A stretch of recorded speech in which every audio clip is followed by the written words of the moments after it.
Bonjour, c'est Christian Pesset. Je vais vous parler aujourd'hui électricité et d'une question épineuse, c'est la modification du système heure pleine, heure creuse. Alors vous en avez sans doute entendu parler à la radio, à la télé, et vous n'avez rien compris.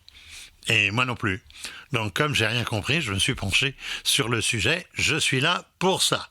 Alors d'abord un petit rappel, le système heure pleine, heure creuse, c'est quoi ? Eh bien, c'est un très vieux dispositif de tarification qui remonte, tenez-vous bien, aux années 60.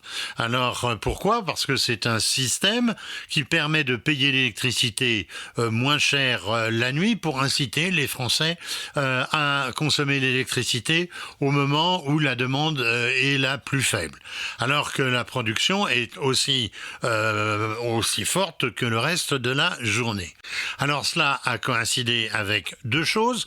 D'une part, l'équipement des logements avec des appareils électriques et notamment des appareils de chauffage à accumulation et des chauffe-eau qui eux aussi sont à accumulation. Vous savez, ce sont des chauffe-eau qu'on dit Cumulus parce qu'à l'époque, c'était la principale marque qui s'était investie dans ce secteur.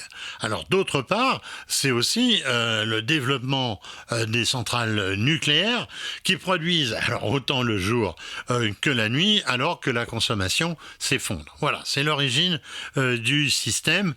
C'était déjà plus pour faire plaisir à EDF que pour vous faire plaisir à vous, mais on était content d'avoir de l'électricité moins chère, évidemment, la nuit. À l'époque, eh bien, le système fonctionnait de manière très simple. Les heures creuses étaient fixées entre 22 heures et 6 heures. On avait, je m'en souviens, on avait une horloge qu'on va qualifier de mécanique, qui était installée au tableau électrique après le compteur et qui donc procédait à ce basculement jour-nuit. On peut dire que c'était extrêmement simple. Alors, mais les choses donc sont en train de changer radicalement. Pourquoi ? Avec l'arrivée des nouvelles énergies qui sont converties en électricité, notamment le solaire évidemment, qui ne produit que le jour, et l'éolien quand il y a du vent. Alors, pourquoi faire simple ? Comme disaient les Shadocks, pourquoi faire simple quand on peut faire compliqué ? Vous allez voir, c'est vraiment pas à piquer des vers. Alors la CRE, la Commission de régulation de l'électricité, a adopté un principe. Alors ce principe, c'est quoi ? Alors dans un jargon, je l'ai noté pour ne pas en manquer un mot, dans un jargon très technocratique, elle a décidé, je cite, de mettre en adéquation les heures creuses avec les enjeux du réseau et l'évolution du mix énergétique, c'est-à-dire principalement la croissance de la production solaire photovoltaïque. Alors ça aboutit à quoi ? Eh bien, la journée est désormais divisée en deux plages, 16 heures pleines, 8 heures creuses. Alors a priori, vous allez me dire, bah oui, ça change pas. Oui, mais attention, les heures creuses ne sont pas forcément consécutives. On peut donc parler de moments creux plus que d'heures creuses, moments pendant lesquels eh bien, la demande est la plus faible. Et pour compliquer encore un peu les choses, eh bien, la répartition des plages horaires varie localement en fonction de la consommation et elle peut être différente d'un consommateur à l'autre. Le roi Ubu n'est pas mort. Je traduis. Vous aurez droit à un tarif réduit. Eh bien, quand ça arrange EDF, ça vous me direz c'était déjà le cas avant, mais là c'est quand même assez considérable. C'est-à-dire quand ça arrange le producteur d'électricité, Enedis et le distributeur. Et c'est à vous finalement de vous adapter.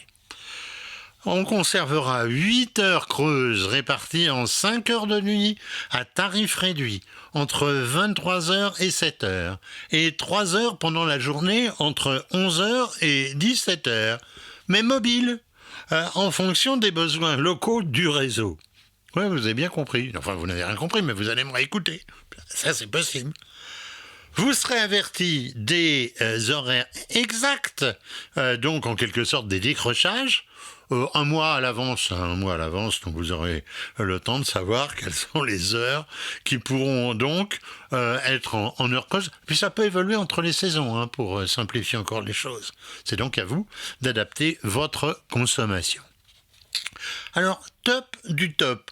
Si les gros consommateurs d'énergie, comme le chauffe-eau, qui bénéficie d'un contacteur jour-nuit, seront asservis automatiquement aux heures creuses, tous les autres, comme les machines à laver, la clim, le chargeur de batterie de la voiture électrique, eh bien, devront être programmés.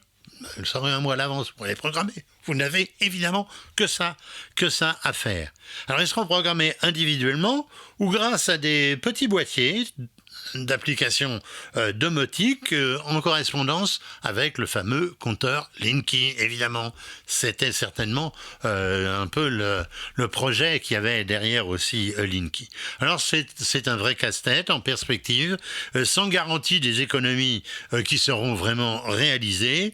Alors, moi ce que je pense, c'est qu'il n'est pas sûr que tenez-vous bien, 14 500 000 abonnés aujourd'hui au tarif jour-nuit, eh bien que tout le monde va suivre. Le dispositif, évidemment, va être mis progressivement en marche, mais il a commencé le 1er novembre 2025 et ça s'échelonnera jusqu'en 2027. Je vous souhaite bon courage.